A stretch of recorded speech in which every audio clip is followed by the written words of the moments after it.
दोस्तों अभी अभी 5 राज्यों के एग्जिट पोल आ रहे हैं, इसको हम देखेंगे। बंगाल में 3 में से 2 पोल में तृणमूल की वापसी के अनुमान बताए जा रहे हैं। एक में भाजपा की जीत के आसार बताए जा रहे हैं। अभी 5 राज्यों का एग्जिट पोल आ चुका है, जिसमें बंगाल के बारे में बताया जा रहा है कि 3 में से 2 पोल बता रहे हैं यहाँ पे कि तृणमूल कांग्रेस की वापसी होने वाली है, जिसमें एक में भाजपा के जीतने के आसार बताए जा रहे हैं।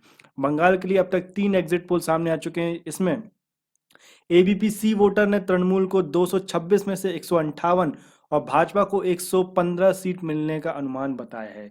एबीपी सी वोटर का जो एग्जिट पोल है, यहाँ पे तृणमूल कांग्रेस को जीत के आसार बता रहा है। यहाँ पे टाइम्स नाउ सी वोटर ने दोनों पार्टियों को ही इतनी सीट मिलने का अनुमान बताया, तो टाइम्स नाउ भी यही बता रहा है कि यहाँ पर तृणमूल कांग्रेस की वापसी होने वाली है।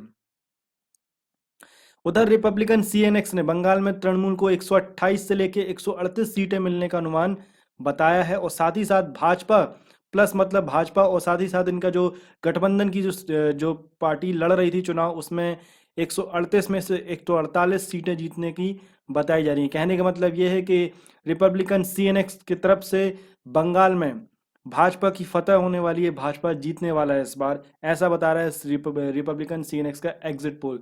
तो यहाँ पर बंगाल में 3 में से 2 पोल में तृणमूल कांग्रेस मतलब ममता बनर्जी की वापसी होने के यहाँ पे आसार बताए जा रहे हैं। चलिए दमोह उपचुनाव के बारे में देख लेते हैं। भास्कर एग्जिट पोल के हिसाब से बीजेपी के जीतने के आसार यहाँ पे बताए जा रहे हैं। मध्य प्रदेश में बीजेपी की एक और सीट बढ़ सकती है, भास्कर एग्जिट पोल में यही अनुमान निकल कर सामने आ रहा है। दमोह विधानसभा उपचुनाव में बीजेपी के कैंडिडेट राहुल सिंह लोधी जीत सकते हैं। इसके पीछे 3 फैक्टर काम करते हैं, इसको देखेंगे। पहला फैक्टर जो रहेगा वो ये है कि मध्य प्रदेश में स्पष्ट बहुमत की सरकार का फायदा यहाँ पे मिल सकता है। ऑब्वियसली बनी बात है कि जिस स्टेट में स्पष्ट बहुमत की सरकार जो रहती है, वहां पर उसका दबदबा रहता है, सभी प्रकार का दबदबा रहता है यहाँ पे। तो इस चीज का फायदा यहाँ पे मिल सकता है कि दमोह उपचुनाव में जो सीट जो है ये बीजेपी के पाले में जाने वाली है। दूसरा फैक्टर है, गांवों में पार्टी का विरोध नहीं है। शहरों में पार्टी का विरोध तो है बीजेपी की सरकार का, परंतु गांवों में अभी भी इसका विरोध नहीं है, क्योंकि लोगों को 1 रुपए किलो अनाज मिल रहा है, और भी चीज़ें जो हैं पेट्रोल से उनको ज़्यादा कुछ लेना देना रहता नहीं है। तो और भी चीज़ें इस वजह से जो ग्रामीण क्षेत्र है वहाँ पर बीजेपी सरकार का या बीजेपी पार्टी का विरोध नहीं है। तीसरा और सबसे इम्पोर्टेंट फैक्टर यहाँ पे ये बनता है कि भाजपा का संगठन जो है वो इस बार बहुत मजबूती के साथ चुनाव की रणनीति को लेकर आया था। बीजेपी सरकार के लगभग सारे मंत्री एवं वरिष्ठ कार्यकर्ता जो रहे वो पूरी अपनी जी जान लगाते हुए दमोह में लगे हुए थे। कोरोना की महामारी आप देख रहे हैं कितनी जोरदार चल रही थी, उसके बावजूद भी हमारे मुख्यमंत्री शिवराज सिंह चौहान ने पूरी दमखम से दमोह उपचुनाव में अपना पूरी ताकत झोंक दी जीतने के लिए, और उसका यहाँ पे फायदा यहाँ पे उनको मिल सकता है। राजस्थान उपचुनाव के बारे में भी देख लेते हैं, भास्कर का एग्जिट पोल क्या बता रहा है। 3 में से 2 सीटें जो रहेंगी सुजानगढ़ और सहाड़ा पर कांग्रेस की जीत के आसार यहाँ पे बताए जा रहे हैं। अशोक गहलोत जी यहाँ पे अभी फिलहाल में यहाँ पे मुख्यमंत्री हैं। राजसमंद पर सस्पेंस अभी भी बरकरार बरकरार है। राजस्थान में 17 अप्रैल को 3 विधानसभा सीटों पर उपचुनाव हुए थे।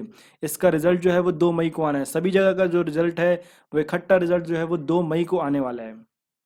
जनता का मूड इस बार फिर से भास्कर के हिसाब से बताया जा रहा है। तीनों सीटों का एग्जिट पोल निकल के आ चुका है। पोल के मुताबिक कांग्रेस की 2 और सीटें बढ़ सकती हैं, जबकि एक सीट पर कांटे की टक्कर है। यह सीट जो है वो है राजसमंद।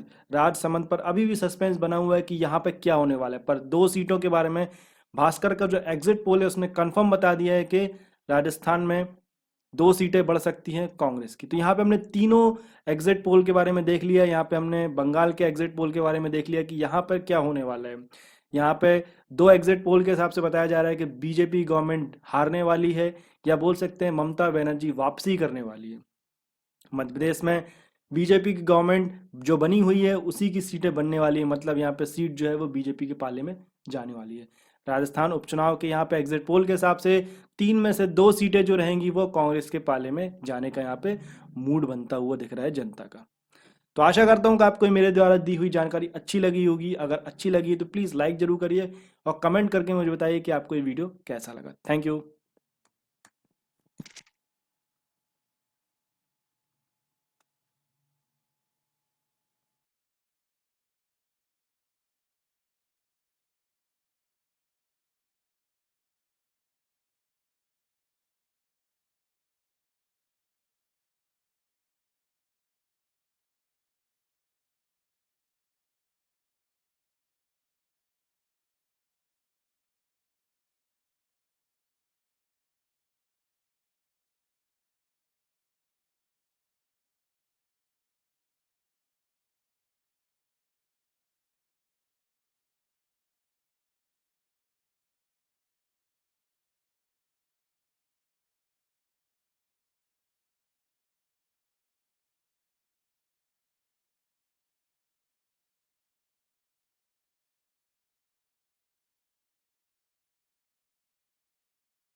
दोस्तों अभी अभी 5 राज्यों के एग्जिट पोल आ रहे हैं, इसको हम देखेंगे।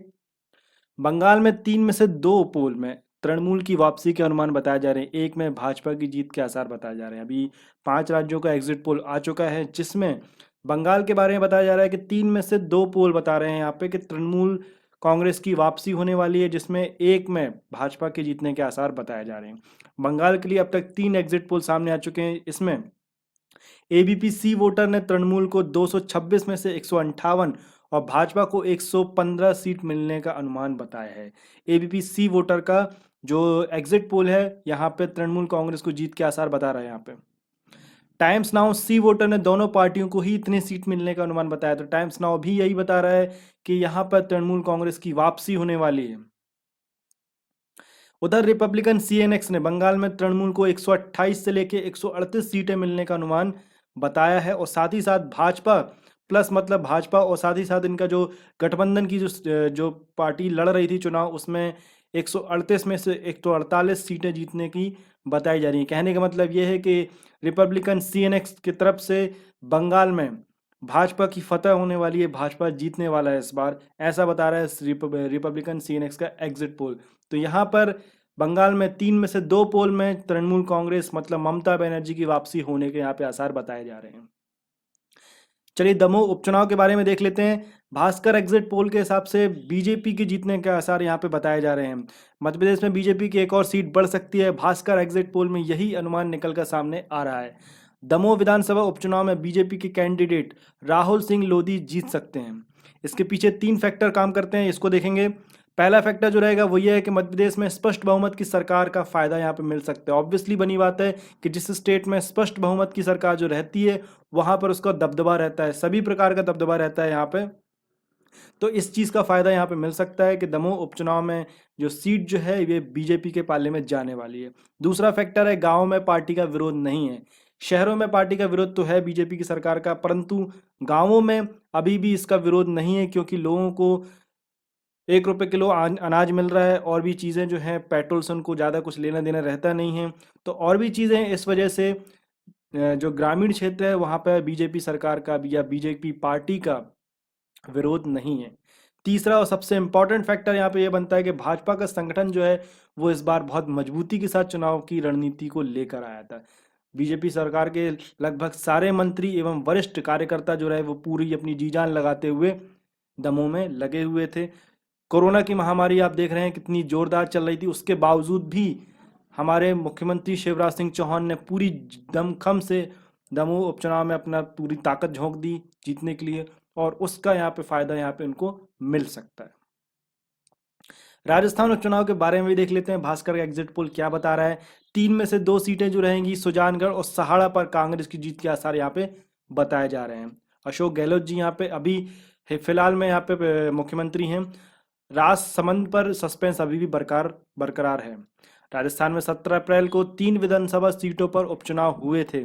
इसका रिजल्ट जो है वो 2 मई को आना है। सभी जगह का जो रिजल्ट है वो इकट्ठा रिजल्ट जो है वो 2 मई को आने वाला है। जनता का मूड इस बार फिर से भास्कर के हिसाब से बताया जा रहा है। तीनों सीटों का एग्जिट पोल निकल के आ चुका है। पोल के मुताबिक कांग्रेस की 2 और सीटें बढ़ सकती हैं, जबकि एक सीट पर कांटे की टक्कर है। यह सीट जो है वो है राजसमंद पर अभी भी सस्पेंस बना हुआ है कि यहाँ पे क्या होने वाला है। पर 2 सीटों के बारे में भास्कर का जो एग्जिट पोल है उसने कंफर्म बता दिया है कि राजस्थान में 2 सीटें बढ़ सकती हैं कांग्रेस की। तो यहाँ पे हमने तीनों एग्जिट पोल के बारे में देख लिया। यहाँ पे हमने बंगाल के एग्जिट पोल के बारे में देख लिया कि यहाँ पर क्या होने वाला है। यहाँ पे 2 एग्जिट पोल के हिसाब से बताया जा रहा है कि बीजेपी गवर्नमेंट हारने वाली है, या बोल सकते हैं ममता बनर्जी वापसी करने वाली है। मध्य प्रदेश में बीजेपी की गवर्नमेंट जो बनी हुई है उसी की सीटें बनने वाली है, मतलब यहाँ पे सीट जो है वो बीजेपी के पाले में जाने वाली है। राजस्थान उपचुनाव के यहाँ पे एग्जिट पोल के हिसाब से 3 में से 2 सीटें जो रहेंगी वो कांग्रेस के पाले में जाने का यहाँ पे मूड बनता हुआ दिख रहा है जनता का। तो आशा करता हूँ कि आपको मेरे द्वारा दी हुई जानकारी अच्छी लगी होगी। अगर अच्छी लगी तो प्लीज़ लाइक जरूर करिए और कमेंट करके मुझे बताइए कि आपको ये वीडियो कैसा लगा। Thank you.